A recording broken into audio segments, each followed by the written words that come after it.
Marcus Chen sat on his cabin porch, staring at the empty beer bottle in his hands. The mountain air was cold, but he did not feel it anymore. Nothing felt quite right since he came back from the war. 3 tours with the Terran Defense Corps had left marks on him that nobody could see, but everyone seemed to notice.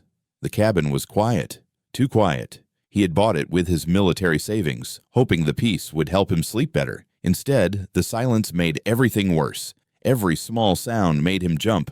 Every shadow looked like an enemy. He was about to go inside when the sky above his yard started to glow. Marcus dropped the bottle and reached for the rifle he always kept nearby. Years of training took over as he watched a massive ship descend from the clouds. The ship was unlike anything he had seen before. It looked like it was made of crystal and light, beautiful and terrifying at the same time. It was huge, easily the size of 3 football fields. The ship landed gently in his backyard, crushing his vegetable garden, but somehow not making a sound. Marcus kept his rifle ready as a door opened in the side of the ship. Bright light poured out, and a figure stepped into view. Marcus had to squint to see properly. The being that walked toward him was tall, maybe 8 feet, with skin that looked like polished black stone. It wore flowing robes that seemed to move on their own, and its eyes glowed with a soft blue light. Despite its alien appearance, it moved with dignity and purpose.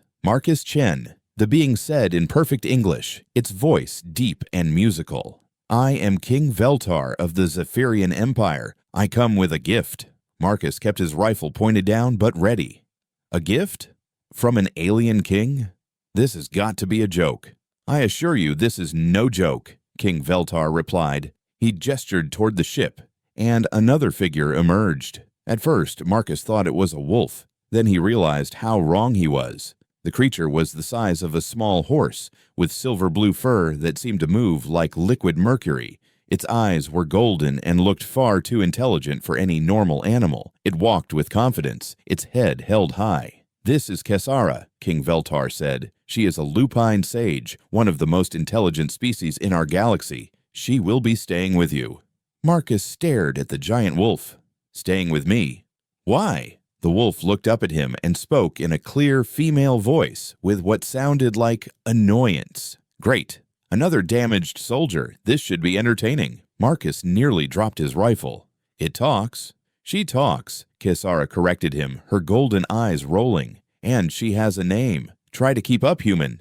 King Veltar seemed amused by their exchange. "Kessara is being exiled from our world for what our council calls excessive honesty and inability to show proper respect to authority. In other words," Kessara added, "I told them their stupid plans were stupid, and they got upset about it. You see why she needs a new home," the king said with what might have been a smile. "Your species interests us, Marcus Chen. Perhaps you 2 broken souls can teach each other something valuable." Marcus looked between the alien king and the talking wolf. "I don't understand any of this. Why me? Why here?" "Because you survived 3 wars against impossible odds," King Veltar replied. "Because you adapted and overcame when others fell. Because your military records show creative thinking under pressure. And because you live alone in the middle of nowhere, which suits our purposes." "What purposes?" Marcus asked. The king walked closer, his glowing eyes studying Marcus carefully. "Your species is unique, Marcus Chen. Most intelligent races develop logic first, then emotion. Humans seem to use emotion to fuel logic. It should be inefficient, but somehow it works. We want to understand how." Kessara snorted. "What he is not telling you is that we have watched humans fight for decades. You win battles you should lose. You survive situations that should kill you. You are either very lucky or very good at something we do not understand." King Veltar gave the wolf a warning look. "Kessara has special abilities. She can predict probable outcomes of events, what we call probability weaving. She can see patterns that others miss. She will observe and learn from you." "And what if I say no?" Marcus asked. "Then I leave Kessara here anyway," the king replied calmly. "She needs somewhere to go, and you need company whether you admit it or not." Marcus looked at the wolf, who was now examining his cabin with obvious disapproval. "Your dwelling is inefficient," she commented. "Why do humans build square boxes when nature teaches us that curves are stronger? And what is that smell? Are you eating processed food?" No wonder your species is so aggressive. You are slowly poisoning yourselves." "She is very honest," King Veltar said. "Sometimes brutally so." Marcus felt a headache starting. "How long is this arrangement supposed to last?" "Until she learns what she needs to learn," the king replied, "or until you both die, whichever comes first." Kessera sat down and scratched behind her ear with a hind leg. "I give it a week before he gets tired of me and tries to shoot me." "I would not recommend that," King Veltar said seriously. "Lupine sages are quite difficult to kill. Also, she grows on you." "Like a fungus," Kessera added helpfully. The king turned toward his ship. "I must leave now. There are other matters that require my attention. Kessera knows how to contact me if needed." He paused and looked back at Marcus. "Take care of her, Marcus Chen. She is more valuable than you know." "Wait," Marcus called after him. "What am I supposed to feed her? Where does she sleep? How do I explain a talking wolf to people?" "She eats whatever you eat, though she will complain about it constantly. She can sleep anywhere, and I suggest you avoid people for now." The king smiled again. "Good luck, Marcus Chen. You will need it." The alien king walked back to his ship, which rose into the sky as silently as it had landed. Within minutes, it was gone, leaving only Marcus and Kessera staring at each other in the growing darkness. "Well," Kessera said finally, "this is awkward. Got any food? And please tell me you have something better than that processed garbage I smelled." Marcus looked at the wolf, then at the empty sky, then back at the wolf. "This is not how I expected my day to go." "Welcome to my world," Kessera replied. "Nothing ever goes the way you expect it to." Marcus woke up to the sound of something crashing in his kitchen. For a moment, he forgot about his unusual houseguest and reached for his rifle. Then he remembered the talking wolf and groaned. "Kessera, what are you doing?" "Trying to make coffee," came the reply from the kitchen. "Your equipment is designed for creatures with hands. This is highly inefficient." Marcus walked into the kitchen to find his coffee maker on the floor and coffee grounds scattered everywhere. Kessera sat in the middle of the mess, looking frustrated. "Why did you not tell me you needed special equipment to make hot brown water?" she asked. "It's called coffee," Marcus said, starting to clean up, "and I make it. You just had to ask." "I did not want to wake you. You were making those noises again." Marcus stopped cleaning. "What noises?" "The fear sounds, the ones you make when you sleep. Whimpering, sometimes shouting names." Kessera's golden eyes looked at him with something that might have been sympathy. "You have been damaged by war." Marcus did not want to talk about his nightmares. "Yeah, well, war does that to people." "Not all people," Kessera observed. "I have studied many soldiers from different species. Most adapt better than humans do. Your kind seems to carry emotional wounds longer than others." "Thanks for the psychology lesson," Marcus said dryly. "Very helpful." "It was not meant to be helpful. It was an observation." Kessera paused. "Though if you want my opinion, your military training gave you structure. Without it, your mind has no framework to process what you experienced." Marcus looked at her sharply. "How do you know about military structure?" "I am a strategic intelligence analyst, or was, before my exile." Kessera stood and shook coffee grounds out of her fur. "I have studied warfare for over 200 years. 200 years? How old are you?" "Young by my species standards. We live approximately 800 of your years." She sat down and watched Marcus make coffee properly. "I was considered gifted at predicting battle outcomes. That is, until I started predicting outcomes that my superiors did not want to hear." Over the next few weeks, Marcus learned more about his strange houseguest. Kessera was incredibly intelligent, with knowledge about technology, strategy, and science that amazed him. She could predict the weather 3 days in advance, calculate complex math problems instantly, and see patterns in everything around them. She was also extremely opinionated about human habits.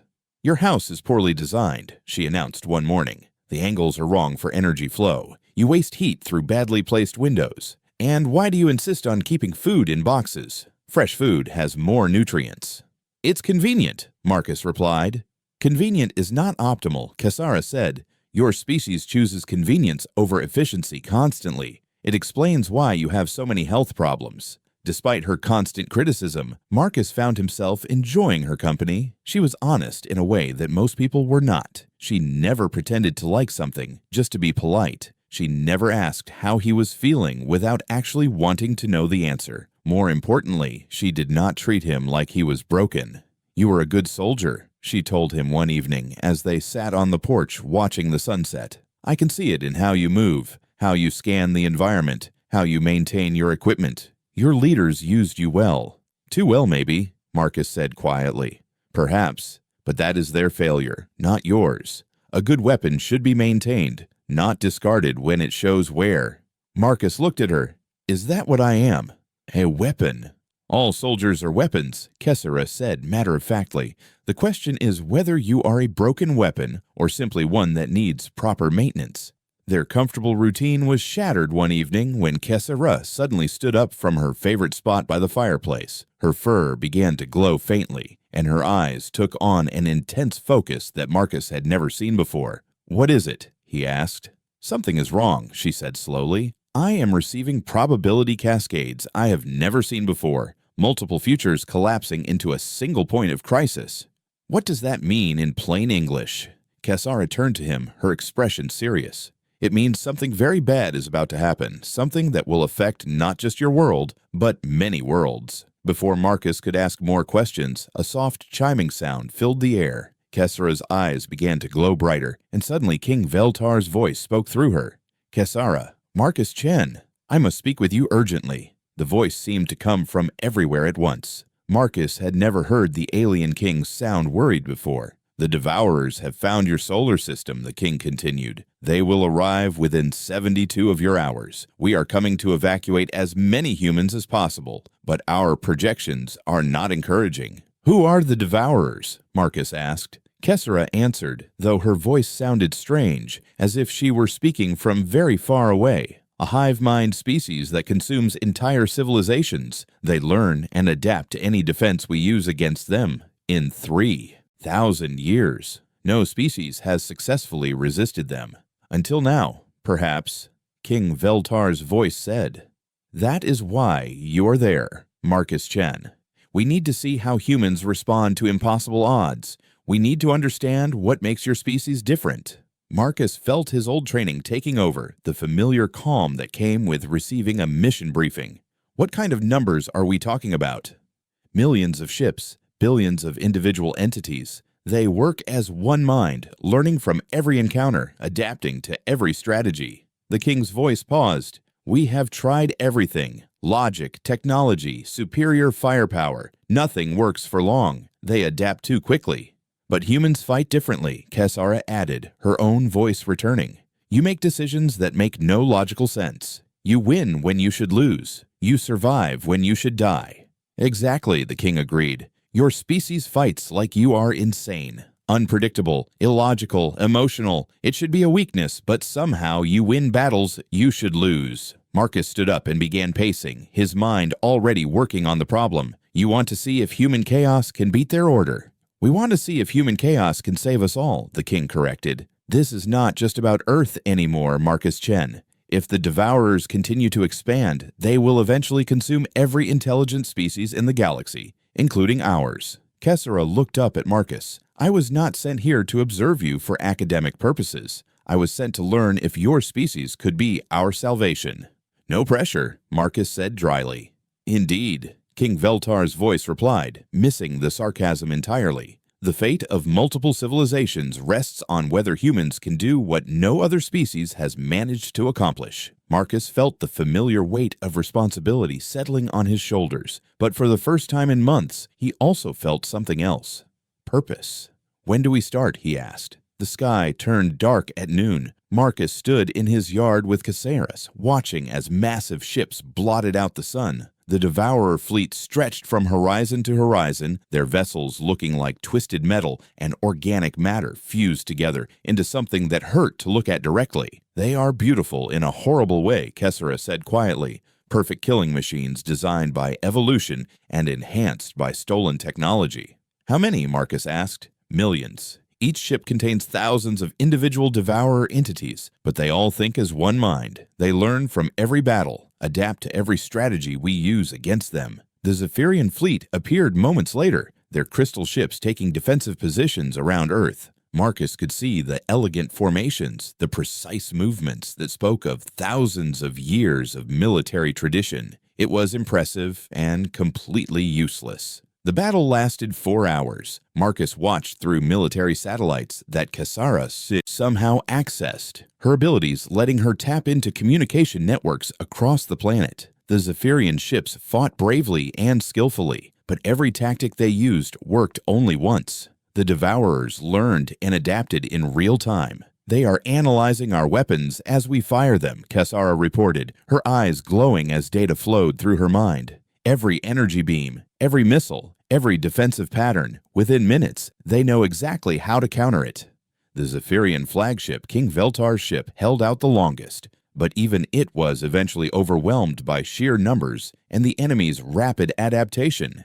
King Veltar's voice came through Cassara one final time before his ship retreated. "It is up to you now, Marcus Chen. Show us what humans can do." Then the real invasion began. Devourer ships descended on every major city on Earth. Their strategy was simple and effective. Disable infrastructure, eliminate organized resistance, consume everything useful, move on. They had done this to hundreds of worlds. But something was different this time. Marcus watched news feeds from around the world, and what he saw made no sense from a military perspective. Humans were not following any logical plan. They were not organizing proper defensive lines or establishing supply chains or coordinating command structures. Instead, they were just fighting back in whatever way they could. A farmer in Kansas used his tractor to ram a Devourer scout ship that had landed in his cornfield. When the first ram did not work, he drove back to his barn, attached a snow plow to the front of an old truck, and tried again. The second impact actually damaged the alien ship. In Tokyo, a group of teenagers who spent their time playing war games online somehow hacked into the city's emergency systems and turned traffic lights, construction equipment, and electronic billboards into weapons. They made no tactical sense, but they confused the Devourer forces long enough for people to escape. An elderly woman in London threw flower pots at Devourer soldiers from her apartment window. When that did not work, she started throwing her late husband's war medals. When that did not work, she climbed down 4 flights of stairs, walked into her garden shed, and came back with a shotgun that was older than most countries. "This is madness," Cassara said, watching the feeds with fascination. "None of these actions follow any military doctrine. They should be completely ineffective." "But they are not," Marcus observed. "Look at the Devourer response patterns." He was right. The alien hive mind was struggling to adapt to actions that made no logical sense. How do you counter a farmer who uses farming equipment as weapons? How do you predict what an elderly woman with a shotgun will do next when she herself does not know? Marcus grabbed his secure military phone and started making calls. His old unit had scattered across the country after their discharge, but they all picked up when they saw his number. "Tommy, it's Marcus. I need you to listen carefully." "Sarah, remember that crazy plan we joked about in Baghdad? Time to try it." "Mike, get your grandfather's hunting rifle and meet me at the coordinates I am sending you."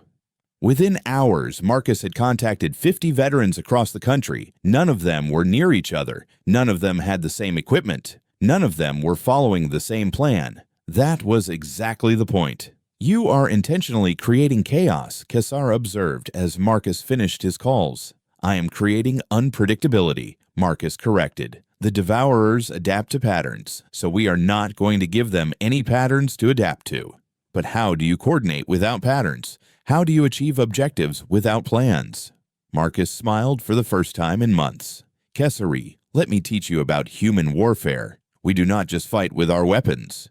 We fight with our stubbornness, our anger, our love for our families, and our refusal to quit even when we should." Over the next 24 hours, Marcus and his scattered team began what could charitably be called a campaign, and more accurately be called organized chaos. A retired Navy SEAL used a speedboat to attack Devourer ships in San Francisco Bay. His boat had no weapons except a few grenades and his own bad attitude. A former Air Force pilot stole a crop duster and loaded it with fertilizer bombs. She had no tactical support and no backup plan except to crash into the biggest Devourer ship she could find. A Marine sniper set up in a bell tower in New Mexico and started picking off individual Devourer soldiers with a rifle his great-grandfather had carried in World War I. None of these actions should have mattered against a fleet that had conquered hundreds of worlds. But something strange was happening. The Devourers were slowing down. Their usual efficient patterns were breaking apart. "I do not understand," Cassara said, her eyes bright with confusion and excitement. "My probability calculations are becoming useless. Every time I predict what will happen next, some human does something impossible." "Like what?" Marcus asked, coordinating 3 different groups of veterans who were planning to attack Devourer positions using lawnmowers, a school bus, and homemade explosives. "Like the grandmother in Ohio who just destroyed a Devourer command post using farm equipment and a recipe for homemade napalm she found on the internet. Or the teenager in Florida who is using a remote-controlled airplane to deliver military-grade explosives to alien ships." Marcus nodded. "We call that human ingenuity." "I call it statistically impossible," Cassara replied. "You are winning because you are ignoring mathematics." "No," Marcus said, watching as reports came in from around the world. "We are winning because we are doing something the Devourers have never encountered before. We are fighting like we have nothing left to lose and everything to protect." For the first time in their history, the Devourer fleet was retreating from a planet not because they were outgunned, but because they could not process the chaotic variables that humans brought to every engagement. "They are pulling back," Cassara reported, her voice full of wonder. "The hive mind is confused. They cannot adapt to tactics that have no consistency." Marcus watched the alien ships begin to withdraw from Earth's atmosphere. King Veltar was right. "We do fight like we are crazy." "Because you are crazy," Cassara said with what sounded like admiration. "Wonderfully, brilliantly crazy." Marcus stood in his cabin, surrounded by laptops, military radios, and communication equipment that Cassara had somehow acquired from the damaged Zephyrian ships. Maps of the world covered every wall, marked with pins and string that looked like the work of a madman. "Explain to me again why this will work," Cassara said, studying the chaos around them. "Because it should not work," Marcus replied, coordinating with a group of fishermen in Maine who were planning to attack Devourer ships using modified lobster traps and homemade depth charges. The Devourers expect logical military responses, supply lines, command structures, coordinated attacks. We are giving them the opposite. The Devourer fleet had regrouped and returned to Earth with new tactics, but Marcus had been busy during their absence. His network of veterans had grown into something unprecedented, a global army of ordinary people fighting an extraordinary war. In Australia, sheep farmers were using their border collies to herd Devourer ground troops into carefully prepared ambush sites. The aliens could not understand why Earth animals seemed to be working against them. In Canada, ice fishermen had turned their expertise with explosives and frozen water into an art form, trapping Devourer ships in rapidly freezing lakes and rivers. In Brazil, soccer players had discovered that their ball-handling skills translated surprisingly well to grenade throwing, while their knowledge of field tactics helped them outmaneuver alien ground forces. "This makes no sense," Cassara said, watching feeds from around the world. "A baker in France just destroyed a Devourer communications array using bread ovens and industrial flour. How does that even work?" "Flour is explosive in the right conditions," Marcus explained. "Most people do not know that, but bakers do." "And the hairstylist in New York who is using hair chemicals to create acid weapons, hair bleach, and nail polish remover. Basic chemistry that every cosmetology student learns." Cassara's eyes glowed as she processed the information flowing through her mind. "I am tracking over 10,000 separate resistance cells worldwide. None of them are following the same tactics. Most are not following any recognizable tactics at all." "That is the point," Marcus said, taking a call from a group of librarians in Denver who had weaponized their book return system. "The Devourers learn by identifying patterns. We are not giving them patterns to learn from." The genius of the plan became clear as reports continued to flow in. Every human group was fighting based on their own knowledge and resources. Teachers were using school supplies to create weapons. Mechanics were turning their repair shops into weapons factories. Even children were contributing by using their toys and games to confuse Devourer surveillance systems. There is something else, Kessara said slowly. The Devourer hive mind is starting to show signs of strain. They are designed to process and adapt to organized information, but the amount of chaotic data they are receiving from Earth is overwhelming their processing capacity. Marcus paused in his coordination efforts. You mean we are giving them too much random information to handle? Exactly. They are trying to analyze and adapt to millions of different tactics simultaneously. It is like trying to solve every mathematical equation in the universe at the same time. A perfect example came from Montana, where a group of retired teachers had turned their one-room schoolhouse into a command center for coordinating attacks using farm equipment, hunting rifles, and what they called applied common sense. When Devourer forces tried to assault their position, they were met with tactics that included everything from homemade catapults to trained horses carrying explosive charges. The aliens are trying to categorize Old Lady with a Shotgun and 40 years of teaching experience as a military unit type, Kessara reported with what sounded like amusement. Their computers cannot process it. In Japan, a group of teenagers had turned their love of video games into a real-world strategy that involved using drones built from toy parts, coordinated through social media, and powered by sheer determination to protect their families. The Devourer leadership is requesting additional processing power from other fleets. Kessara continued, they are calling Earth an anomalous data source and asking for guidance on how to handle non-logical opposition patterns. Marcus grinned. In other words, they are asking their bosses how to fight people who do not fight fair. Precisely, and their bosses have no answer because no species they have encountered has ever fought this way. The breaking point came when reports started flowing in from around the world of Devourer ships, simply leaving combat zones without completing their missions. The hive mind was literally retreating from battles it was winning because it could not predict what humans would do next. A group of moms in Texas just scared off an entire Devourer battalion, Kessara reported, her voice filled with disbelief. They used minivans, soccer equipment, and what the report calls aggressive parenting techniques.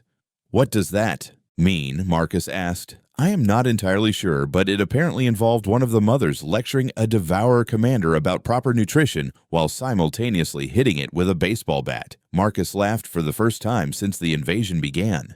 That sounds about right, but the most important development was happening in the Devourer fleet itself. Kessara's monitoring showed that the hive mind was beginning to fragment. Different sections of the fleet were trying different approaches to deal with human resistance, breaking the unified command structure that had made them unstoppable. They are arguing with themselves, Kessara said in wonder. The hive mind is developing different opinions about how to handle Earth. Some want to withdraw and study human tactics. Others want to increase force levels. Still, others want to try negotiation. Negotiation? Marcus asked. Apparently, they have never encountered a species that fights back with such determination while also sending them requests to please stop breaking our stuff because we worked really hard to build it.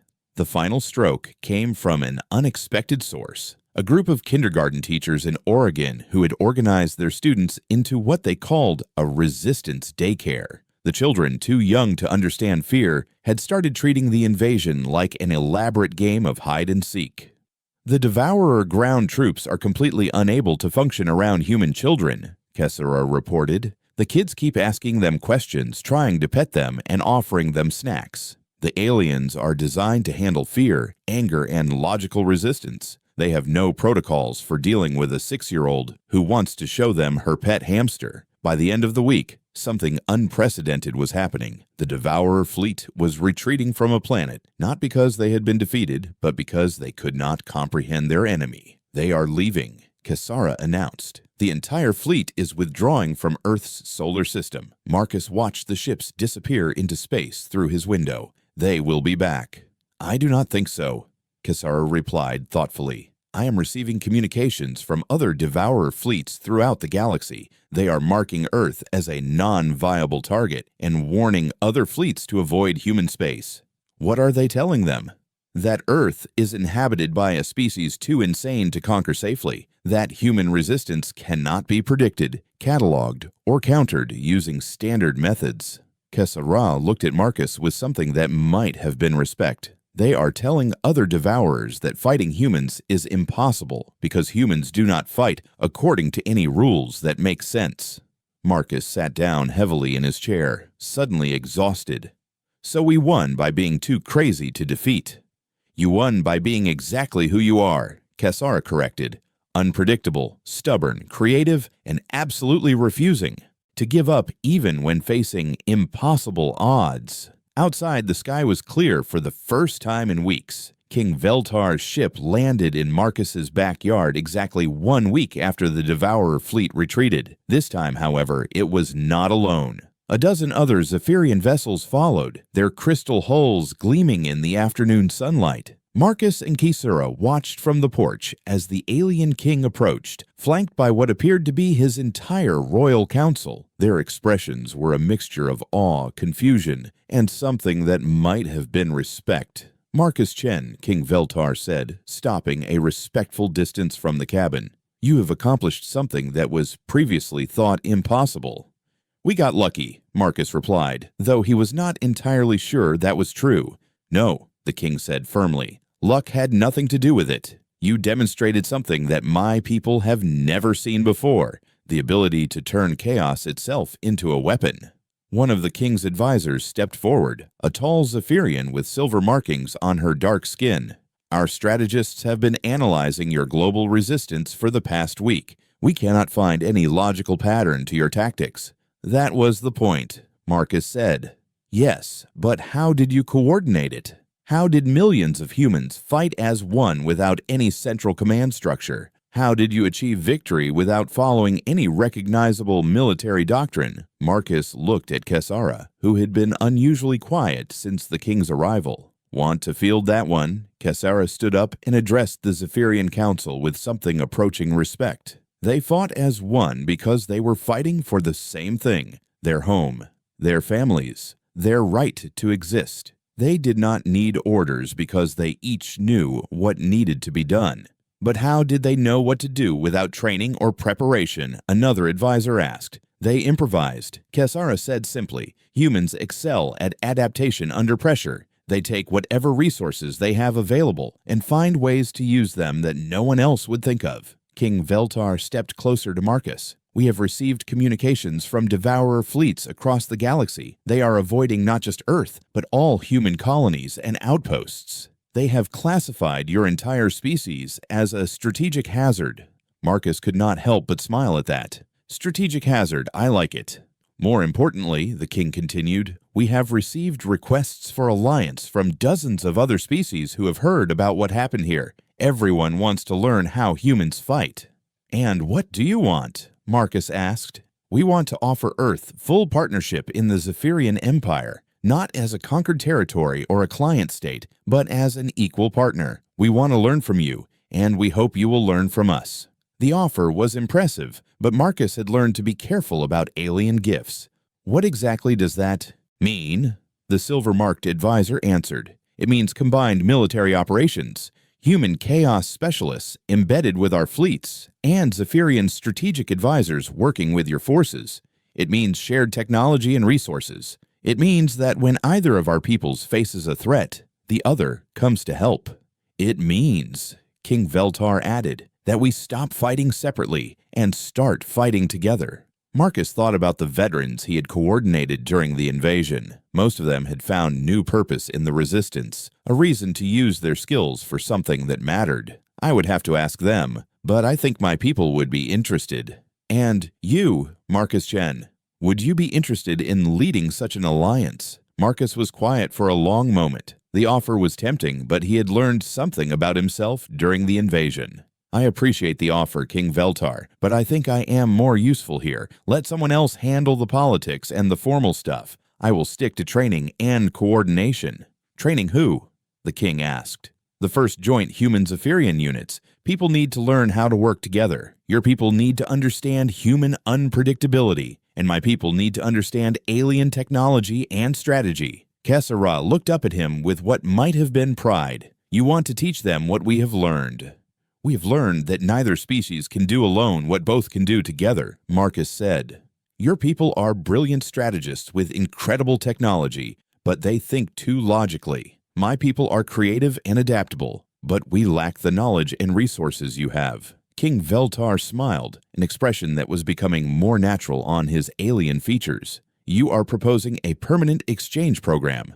"I am proposing that we build something new," Marcus corrected. "Not human tactics or Zephyrian tactics, but something that combines the best of both." The negotiations took several hours, but the final agreement was surprisingly simple. Earth would remain independent, but allied with the Zephyrian Empire. Joint training facilities would be established on both worlds. Human advisors would serve with Zephyrian forces, while Zephyrian technology and knowledge would be shared with human military units. Most importantly, both species would work together to help other worlds develop their own defensive capabilities against threats like the Devourers. As the sun began to set, King Veltar prepared to leave with most of his fleet. However, several ships remained behind to begin establishing the training facilities. "What about Kessera?" Marcus asked as the king walked toward his ship. "Is she free to go home now?" King Veltar looked back at the wolf, who was lying contentedly on the porch. "That is her choice to make."